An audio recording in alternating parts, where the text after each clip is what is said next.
Love to introduce our very own president of the education team, Kate, vice president of the education team, Kate Namaker.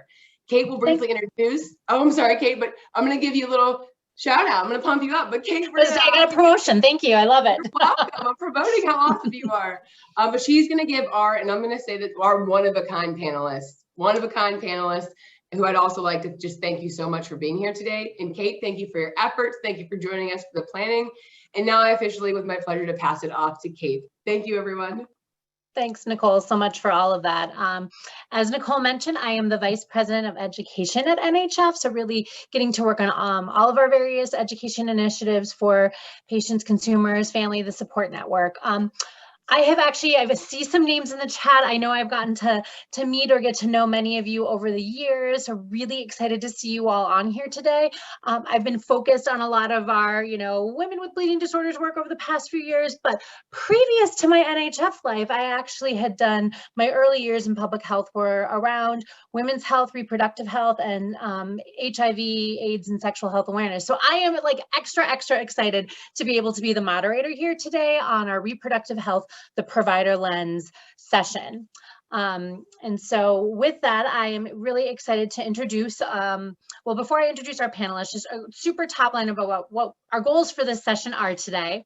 We are here to be able to have a conversation really with an OBGYN, a hematologist, and a genetic counselor to really walk through, from a provider perspective, what are some of the challenges, facing the reproductive health in the rare community? What are some of the successes, right? What are the ways that you should be planning and thinking in advance and prepared when you're ready to make those choices, and really thinking about some tangible coping strategies. So that's really what we're here to talk about today. And with that, I am really excited to be able to introduce our panelists. I'm going to do this a little differently. Rather than read the full bio, when we were all talking, we actually really wanted to give each panelist an opportunity not just to introduce themselves, but also just to start our conversation off right away, is to really hear what their role is, not just them as an individual, but that type of role within their setting. We want you all to walk away today with a full understanding of who all the players are, right? Who might you need to go to? What kind of provider do you want to make appointments and be able to ask your questions to? And so we have many of those providers here today. We're going to start there and then we'll dive into some other questions. But I also invite all of you who are on and joining us to start to think about your questions. We are going to have a lot of time for your own questions that you can start to type into the chat, and then we'll be able to dive into some of those in a little bit as well. So with that, I'm going to first hand it over to Dr. Charlotta Ayers. Hi, how are you? My name is Charlotta Ayers. I am an OBGYN, also part of the Rutgers Robert Wood Johnson Barnabas Perinatal Center, which is a center where we take care of high-risk patients. And I'm also part of Rutgers University HTC in New Brunswick, New Jersey. Wonderful, thank you. And just to make sure everybody's on the same page, what generally do OBGYNs do? And in relation to, those with bleeding disorders that you've seen, is there a slightly different role that you might play in that? So I have the opportunity to work with not only women, but also young girls with bleeding disorders. So I work with my hematologists who work with adult hematologists and pediatric hematologists, and I'm part of the bleeding disorder team. And so I provide women's health resources. I talk about reproductive health as well as contraceptive options and discussions. And I still also do delivery. So I work with our high-risk OB doctors, also called maternal fetal medicine doctors, to help with the transition and the team for delivering of our patients with bleeding disorders. Wonderful. Thank you so much for being here. So it really sounds like for some OBGYNs, you included, it's not just, hey, this one little sliver of a woman's like reproductive life or their health, right? It can be a bigger picture, which is absolutely relevant for this audience today. And we really love to hear that from, teens and girls all the way through reproductive years. So that's wonderful. And with that, we'll get into all that more in a little bit here. But with that, I would next like to introduce Dr. Ming Lim. And a hematologist from Utah. So go ahead and share a little bit more about your role and you know how you interact with women in their reproductive health. Thanks, Kate. So hi, everyone. So my name is Ming, and I'm an adult hematologist practicing in the University of Utah in Salt Lake City. I am part of a federally funded hemophilia treatment center, which is called the Utah Center for Bleeding and Clotting Disorders at the University of Utah Health. And how I see my role is not just as the provider in helping people with bleeding disorder take care of their bleeding care, but also kind of like the quarterback of the team. So for those of you who are taken care of at hemophilia treatment centers, you may have experienced when you come in and see your physician who helps, who you talk through about how you want to manage certain bleeding perspective. You also get to see a social worker just to make sure that things are going okay in your social and personal life. You see a pharmacist to make sure that the medication is being prescribed as required and you're getting it. You see a physical therapist to help if you have any joint bleeding. But outside that hemophilia center visit, there are other providers, for instance, as Dr. Iyer said, in terms of OBGYN, and those are the people that I help connect people to. Or when I see a new patient who has a new diagnosis of a bleeding disorder and they're worried about how this affects family members, and then I point them to a genetic counselor. So I think of myself and my role as the quarterback that, puts you in touch with different people that needs to be involved in your care. Because your care is not just the bleeding disorder. It actually impacts your whole life, and also not just you, but your family members. You may have cousins, sisters, grandparents who have more questions, and that's how I put people in touch with them. That is so helpful and informative. Thank you and welcome. We're really thrilled to have you on. I mean, I think I have not heard that being the quarterback before, so I'm going to give you credit for that one. That's great. But I love to hear that, right? Because I think for a lot of folks with living with a bleeding disorder, they may originally think about going to a hematologist with one particular lens, right, to manage, a particular kind of bleeding. But really, when it does really come into your life in so many ways, it is so much about coordinating that care and the touch points across many health conditions. But obviously today our topic is reproductive health. So this has been really, really great to have you here. And with that, you mentioned a genetic counselor. So that is a lovely segue to introduce Tani Kazi. Thank you. I am so delighted to be here, and I am just thrilled to have genetic counseling as part of the session today. Any opportunity to get to talk about my first love, genetics, is a great Saturday for us. So as Kate mentioned, I am a genetic counselor in Richmond, Virginia. I have had the pleasure of working with our HTC here in Richmond for the last 10 years. And I am so lucky to be able to work in both a pediatric and an adult HTC. So I really get to follow families and individuals across the lifespan. I'm not just a genetic counselor in a hemophilia treatment center. I'm also a genetic counselor who sees patients in a perinatal center. So I work in an office similar to Dr. Ayers. I'm also a genetic counselor who sees patients in a pediatric setting or in a neonatal setting. So I may be one of the ones that's called in after an initial diagnosis of a bleeding disorder to describe inheritance, genetics, testing, and so forth to a family. So I'm very specialized in my role in genetic counseling, but I'm also very general in terms of being able to interact with a wide variety of patients in a wide variety of specialties. In genetics, we always think about, we kind of consider ourselves the zebras. So these are the rare individuals who are coming to us with conditions that many of their providers have never heard of before, and that's what we do. We are the people who work with people with rare conditions.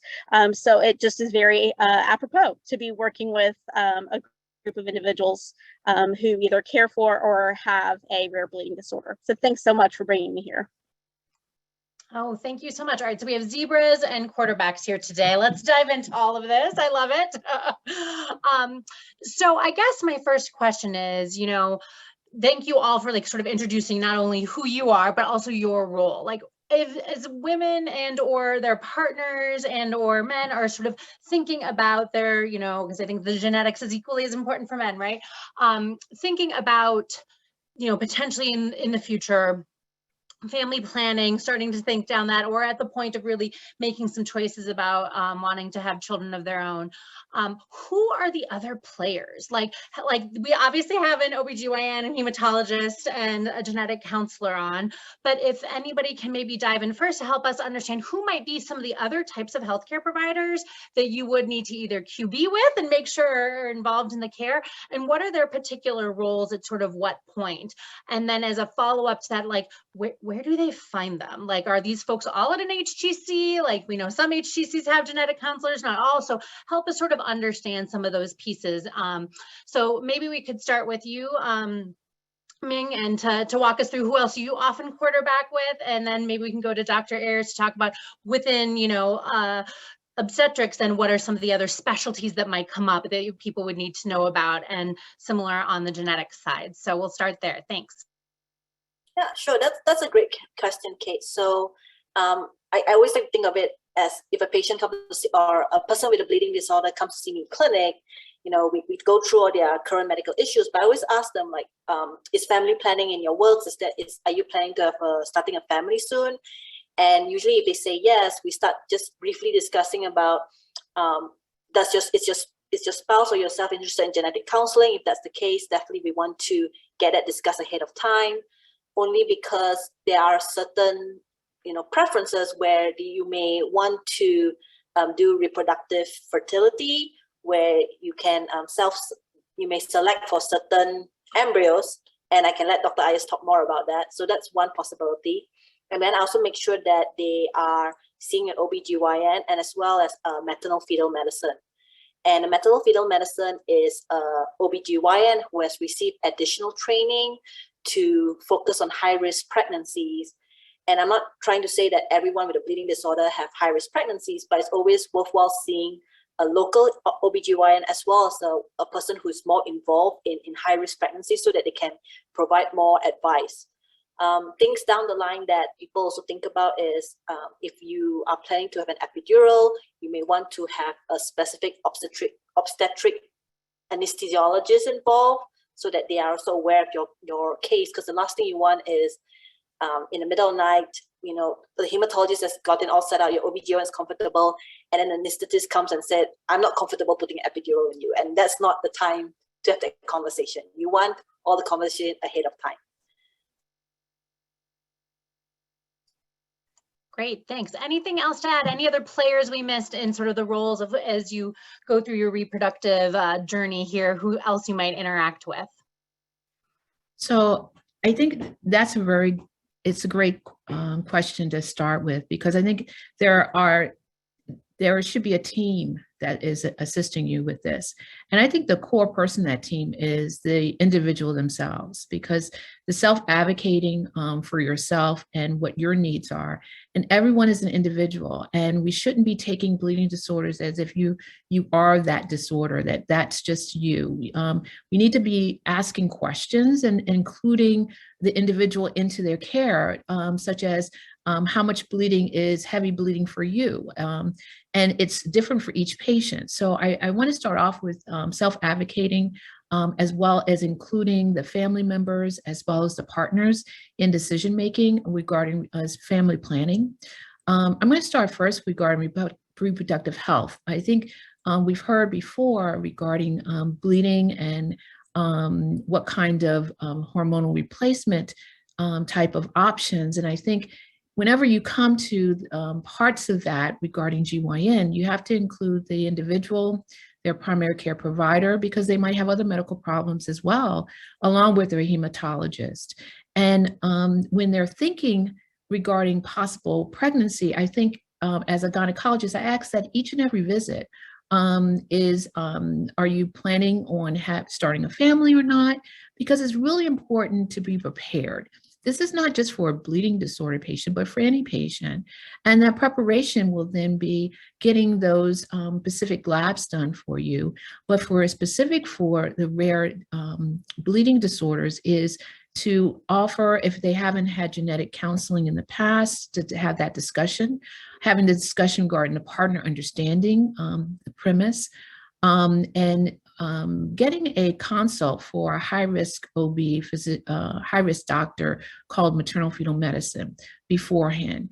Because what happens is then that individual is informed regarding what will be entailing, who will need to be those team players once they do get pregnant.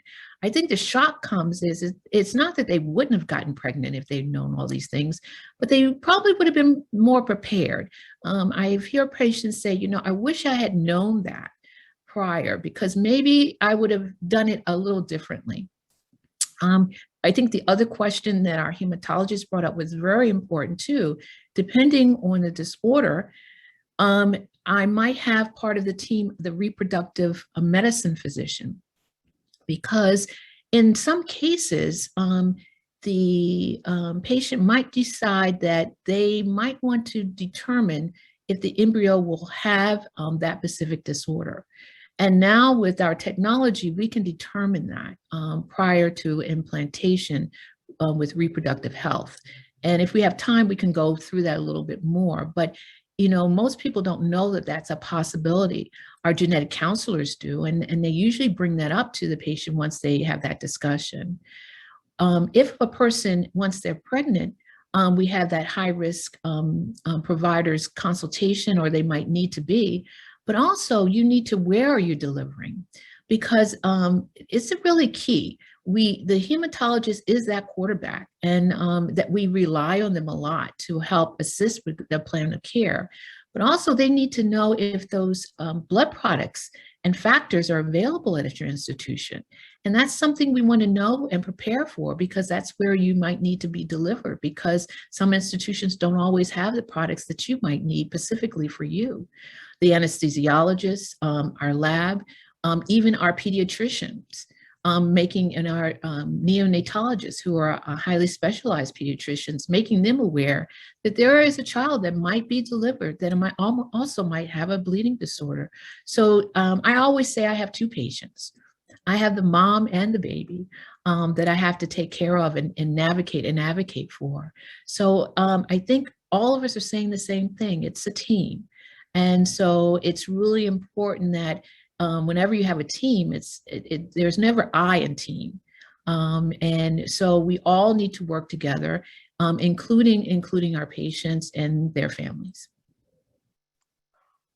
Wonderful. Thank you so much. And again, I'll just throw out to the audience here, if you do have specific questions on anything that's already been said or just on this topic generally, please again start to throw it into the chat, and we'll get some of those answered as well as we continue along in this discussion.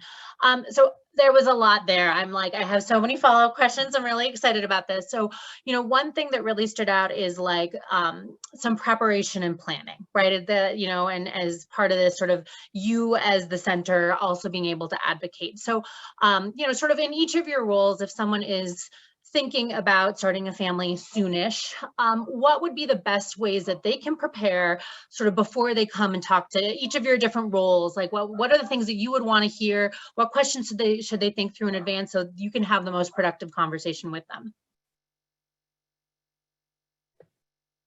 I can start. That's all right with everyone. From a genetic standpoint, what I usually encourage families to do or patients to come in with a really clear understanding of not just their own personal health history, but some of their family history as well. Paying attention to any individuals that may have had maybe some features that are suggestive of a bleeding disorder, but maybe were never diagnosed. And from a genetic counseling standpoint, we look at the entire individual. So we're not just focusing on the bleeding disorder, but other identification of conditions that perhaps may be of relevance to the pregnancy or to the child after birth. I also encourage people to talk with family members and see whether any kind of genetic testing has already been done. Sometimes that is done very routinely by some hematologists or some HTCs, and for others, it's not as routinely done. And certainly for some of the more rare conditions where we didn't always have great genetic testing, there may not have been the option of testing, but we want to make sure that we are not duplicating efforts, or that we have as much information as possible to be able to provide accurate, up-to-date, informed information for the patient. And I want to just piggyback on that as well. I think having your history along with discussing your plans with your hematologist prior to seeing me as well, I think that's very helpful. A lot of times, the reproductive health discussion, the patient might not feel as comfortable talking to their hematologist about that. They feel very comfortable with their OBGYN, but I think the hematologist in this case needs to be part of that discussion regarding some of the things that can be done. Because a lot of times things can occur very positively, and we have seen it before, and they aren't the first person that we've seen, and it helps when their hematologist is giving them some information. The other thing is their family history, as well as other women in their family, and how do they do deliveries. A lot of times families talk, and women talk a lot about usually how we deal with our menstrual cycles. They have looked at long history from anthropology that we get that information from mostly from the women in our family, and i.e. our mothers. So what your mother says is normal is what is normal, and what your mother says is abnormal is abnormal. So a lot of that also plays with delivery too. So getting that information from your mother or other women in your family is really helpful going through the stage. And also just the routine. I think a lot of women don't realize how important that like folic acid, which is a vitamin, is so important to start even before you conceive, because we know that there's some other abnormalities that can be prevented just by that just one vitamin, which is called neural tube defects. So having that dialogue with your obstetrician earlier on helps us kind of plan this so that you have the healthiest pregnancy and healthiest outcome possible. And then from my perspective, thinking of it from a practical point is that for women who are planning to start a family, they will have to come off any contraception that they've been using. And sometimes the contraception has been helping their heavy menstrual bleeding. So then we would need to strategize, okay, now you are off your contraception. Let's talk about how we want to manage your heavy menstrual bleeding, because you're going to have periods until you get pregnant. Because I don't want women to suffer in silence, because as I've had one woman say, well, this is, I need to do this. I said, no, there are strategies we can use that will not affect your fertility. And also we need to think about how we can do this, because the last thing I want is for women to become iron deficient from all the heavy menstrual bleeding, because you need a lot of iron to make a baby. And I've seen women go into pregnancy already iron deficient, and that's not ideal. This is something that I always check in my women who are planning to get pregnant, is their iron levels and how we're going to manage the heavy menstrual cycle if they have a history of that was treated on contraception.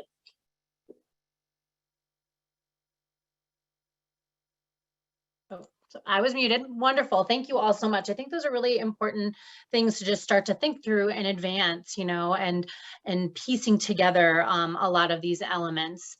I think there's some good information, feedback is in the chat here as well. I wish all pregnant, you know, women would be checked for hemophilia. I did not know until I was 35 and hemorrhaged during a delivery, my child in my 20s. So, you know, I have this is not what this person was saying in the chat, but it made me think, you know, it can be hard.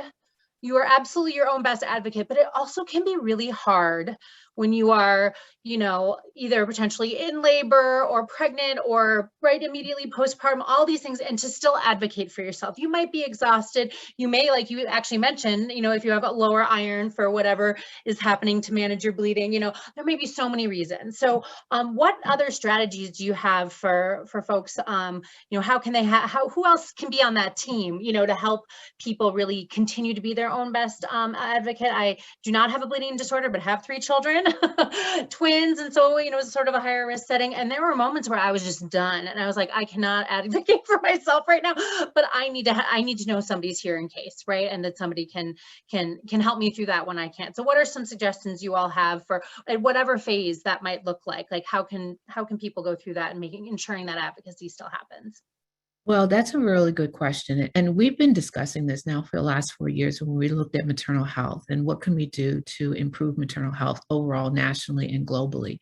And one of the things that was stated is that we need to include the family members, partners. Now there's a push regarding doulas. If people haven't heard that, those are individuals who are support individuals during labor. To help with during that very special moment. Labor is very, very, can be very powerful. Women do need assistance and advocating because a lot of times they don't have that energy at that point in time. Even let's just put out, not just even just for bleeding disordered women, any woman, and you need to have the patient's family as an advocate. The other advocates who from the healthcare providers are labor and delivery nurses have been long seen as advocates for patients who are in labor, as well as individuals, providers too.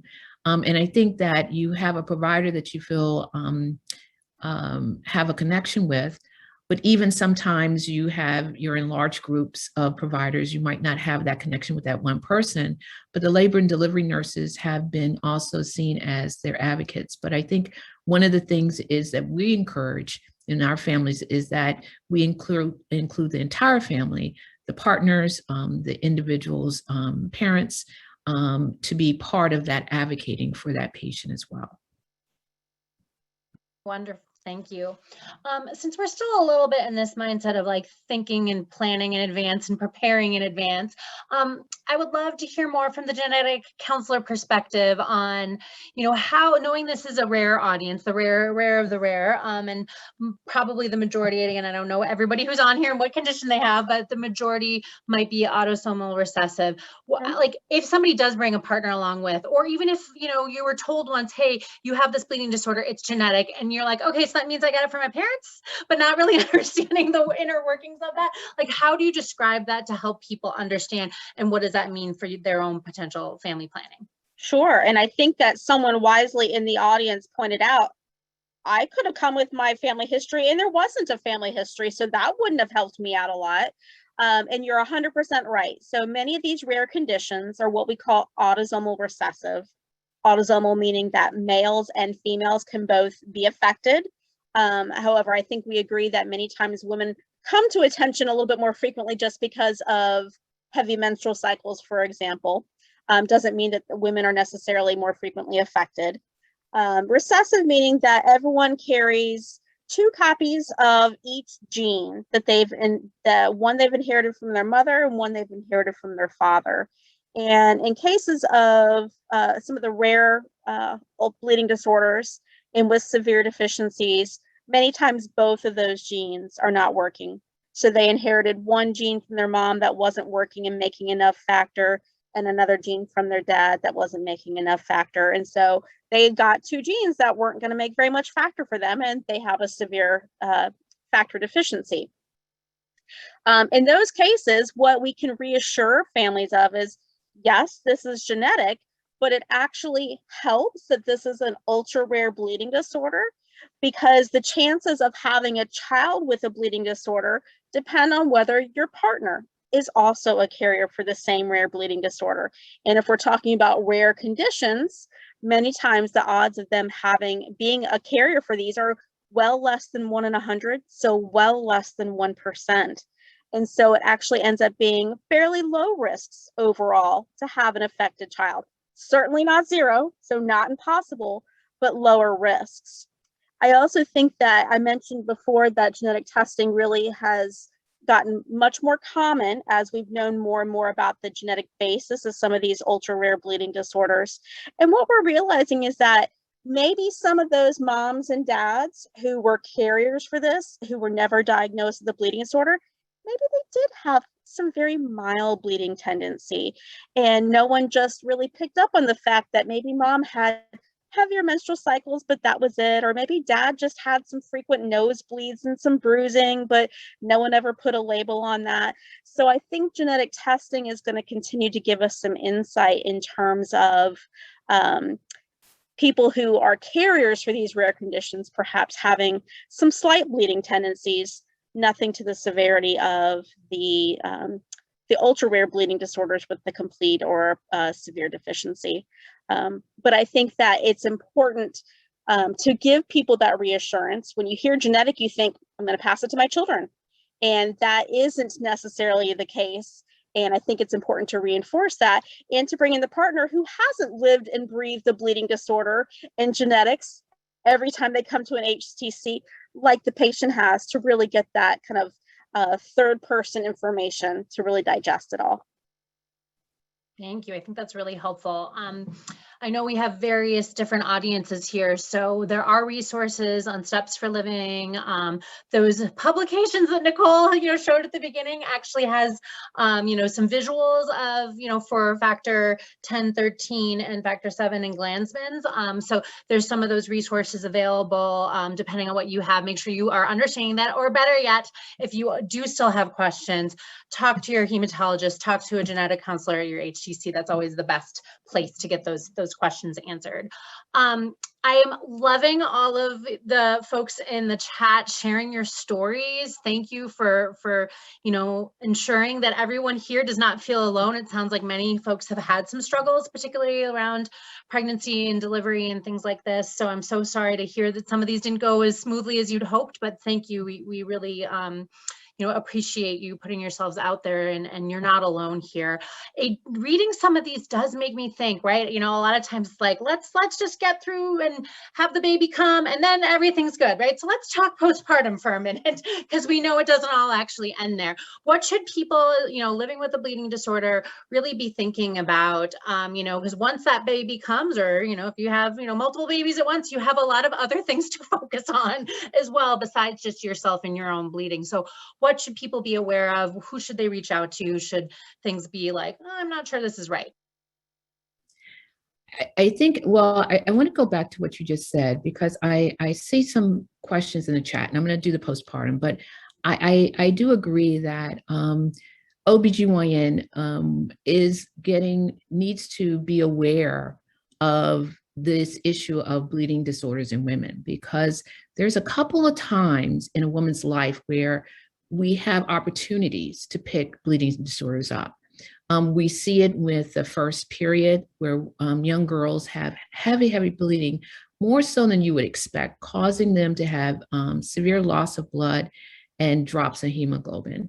And that's not normal. And we are now having that opportunity of discussing that and sharing that in a teaching way, and trying to share with our OBGYN colleagues, especially our hematologists are promoting that we send those girls to them for evaluation and testing. The second is at around the time of women when they have deliveries. And it's now best practice, when you have someone who has postpartum hemorrhage, as I think a couple of you have put in the chat, is that you should be evaluated for possible bleeding disorder. It's the recommendation.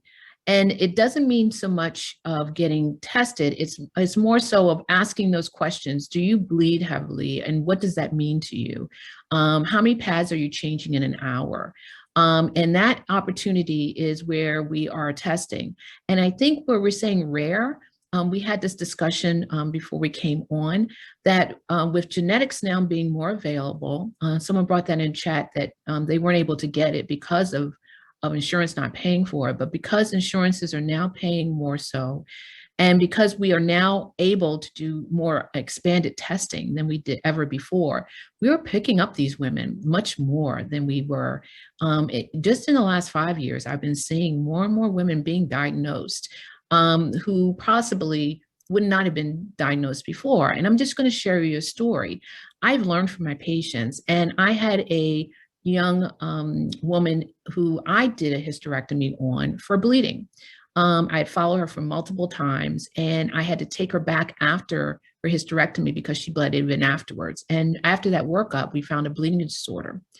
And her daughter then came to me when she was a young girl, and they diagnosed her. And then we went back and we had her mom tested.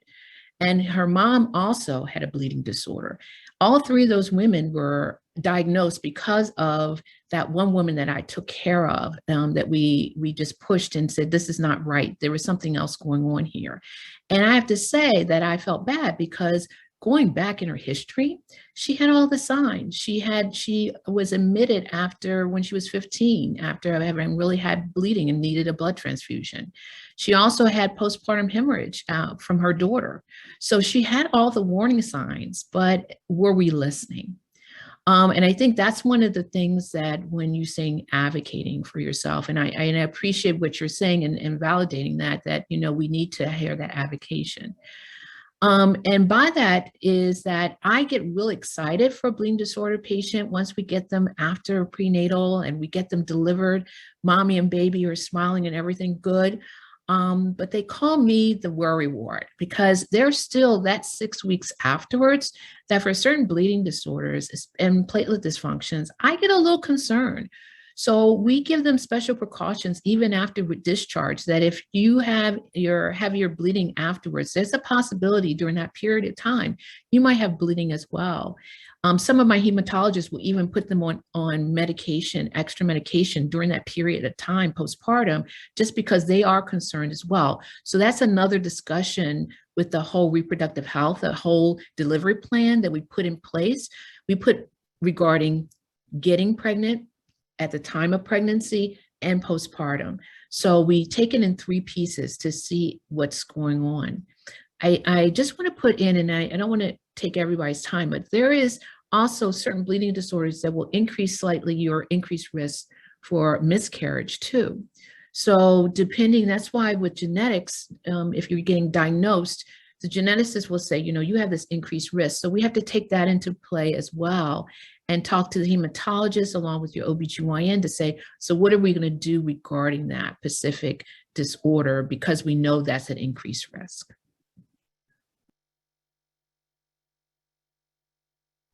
Thank you so much. I think that's really helpful to think about the whole sort of span of this, and it's not just this, you know, sort of the prep and planning in advance. That there's considerations all throughout. And you know, another question that came up in the chat was around could having hemophilia or another rare factor deficiency and being pregnant make you have severe anemia? I can take that one. So typically not unless you are actively bleeding and iron deficient. And that's why I really harp on iron deficiency. And unfortunately, it's still not standard of practice for iron levels to be checked in women who are pregnant. And this is not just a US issue. One of our colleagues in Canada actually published a study showing that a lot of women who are pregnant never had iron levels checked because they just assume that, oh, the mild anemia they're experiencing is part of pregnancy and the fatigue that goes along with it, whereas just a little bit of iron supplementation could have made this women's pregnancy a little bit more tolerable. So is that a conversation that folks should have? Should they be pregnant and feeling extra tired, or what would be the trigger point that you would think somebody should go talk to their hematologist about it or talk to their OBGYN and that team? I would say that it should be part of the routine prenatal screening when someone's first pregnant, that the OBs normally order a bunch of tests looking at viral infections and things. I would advocate that ferritin iron levels should be part of that standard workup, because ideally you want to catch it ahead of time and not wait until they're so severely iron deficient, because severe iron deficiency has shown to have poorer outcomes for both mother and baby as well. And as sort of a follow-up that's here in the chat then, so if a woman is already, you know, low iron levels and anemic and even severely anemic, is that something to work on beforehand, that you would work on with somebody in advance to build that back up before trying to get pregnant, or how do you navigate that conversation then? Well, if someone's not pregnant and they are anemic, that definitely needs to be worked up ahead of time while they're anemic. So most likely it's going to be iron deficiency, but there could be other disorders that could be causing anemia. But ideally, we would like to work up, make sure they are well iron replaced, and then encourage pregnancy then. Thank you. Thank you. So thank you, everybody. Keep any more questions coming. We have about 5 more minutes left of this session. So, and, as we mentioned, some of these providers will be on the our 3rd session of the day as well. So if you have more specific questions, you can bring them then as well.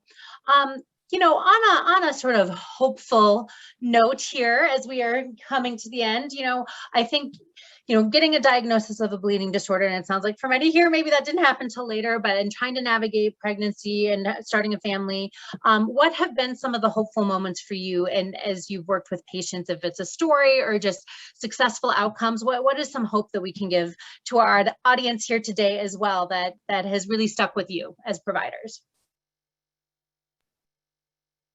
I think that,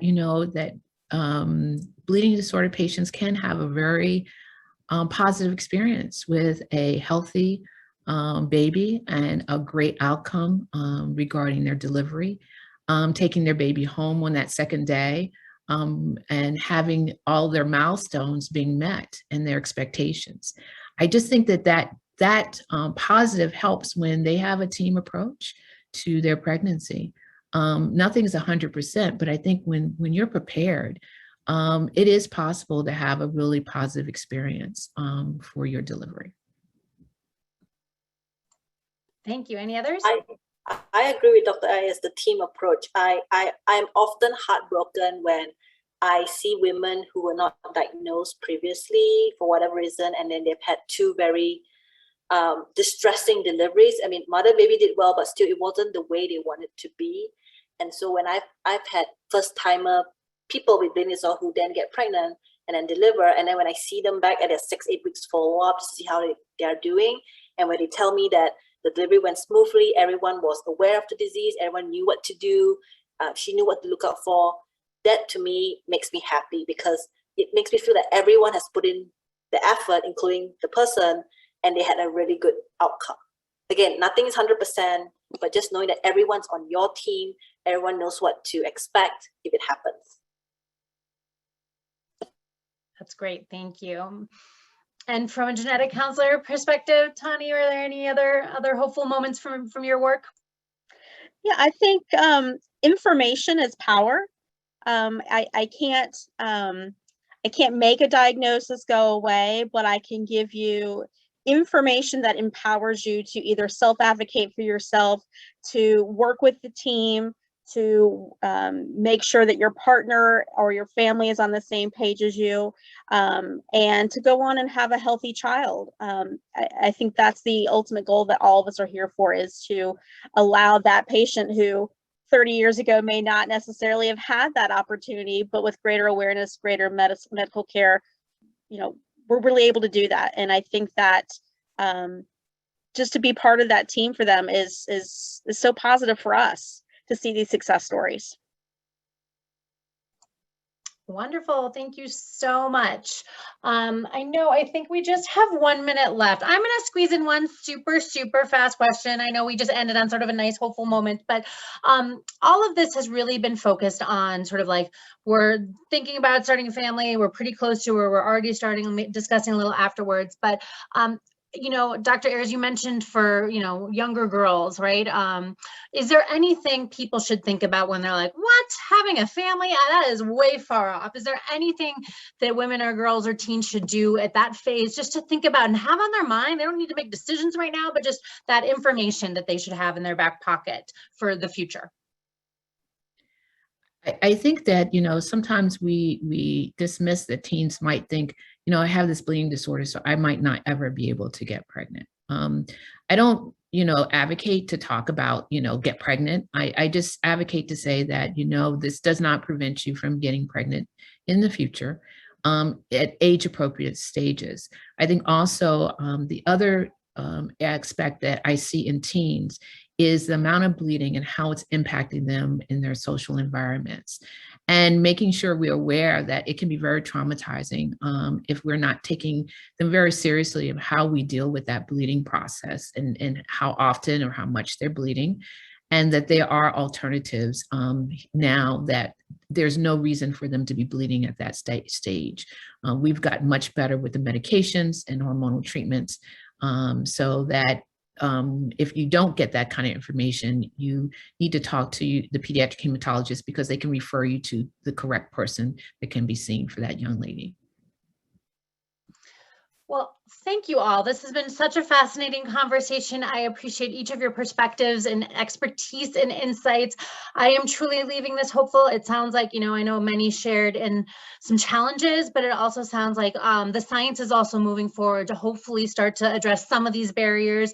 As individuals, we can self-advocate and we can have a team around us to help us on that journey. So I thank each of you for your time and insights, and for the audience for all of your participation and questions. Thank you all so much.